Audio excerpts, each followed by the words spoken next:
Bonjour, comment découper une poitrine de dindon en plusieurs façons? En escalope, en lanière et en cube. On va commencer par les escalopes. Pour les escalopes, nous allons préparer notre poitrine en enlevant les excédents de tendons et puis de cartilage. Pour le tendon, je passe mon couteau dessous et je tire vers l'extérieur. Je glisse mon couteau sous le tendon et je suis le long.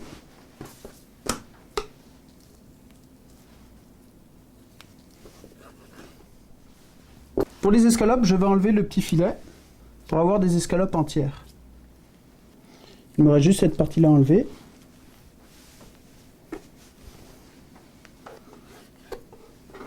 La poitrine est prête à être escalopée.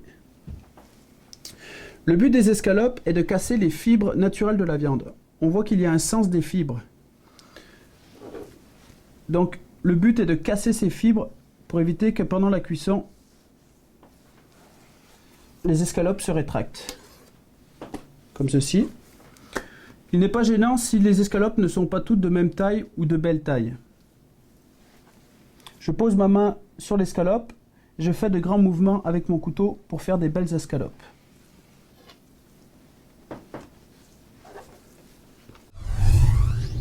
Lorsque vous arrivez sur des petits morceaux comme ceci, il n'est pas nécessaire de couper jusqu'au bout. Comme ça, on fait des plus grandes escalopes. Comme ceci. Pour attendrir les escalopes, il y a deux façons de faire. Soit en faisant des petites incisions sur la viande, sans aller jusqu'au bout de l'escalope. Je fais dans les deux sens, et de chaque côté. Ou alors, de taper mon escalope avec un couteau ou un rouleau à pâtisserie si vous avez chez vous, pour vraiment casser les fibres de la viande. Ces deux méthodes vont permettre à la viande de ne pas se rétracter pendant la cuisson. Pour faire les cubes avec la poitrine de dindon, il faut utiliser le même principe que pour les escalopes. Il faut casser les fibres. On va toujours enlever l'excédent de tendon.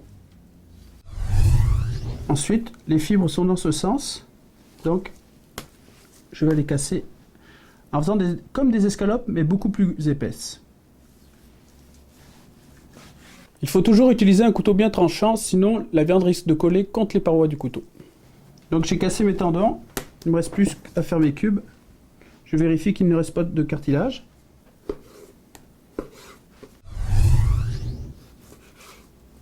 Les cubes de dindon sont prêts. Nous allons maintenant faire les lanières de dindon. Je vérifie qu'il n'y ait pas de cartilage. On coupe toujours dans le sens inverse des fibres. Des tranches un petit peu plus épaisses que les escalopes.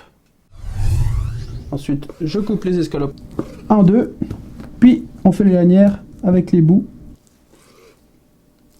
comme ceci. Il faut toujours un couteau bien tranchant. Le couteau bien tranchant permettra que la chair ne se colle pas après le couteau. Et sinon, la chair aurait tendance à s'écraser lorsqu'on appuierait sur le couteau. Pour bien utiliser votre couteau, il suffit de faire des grands mouvements sans trop appuyer dessus. Les lanières de dindon sont prêtes. Nous avons l'escalope incisée, l'escalope aplatie, les cubes de dindon et les lanières de dindon. Il ne nous reste plus qu'à cuisiner.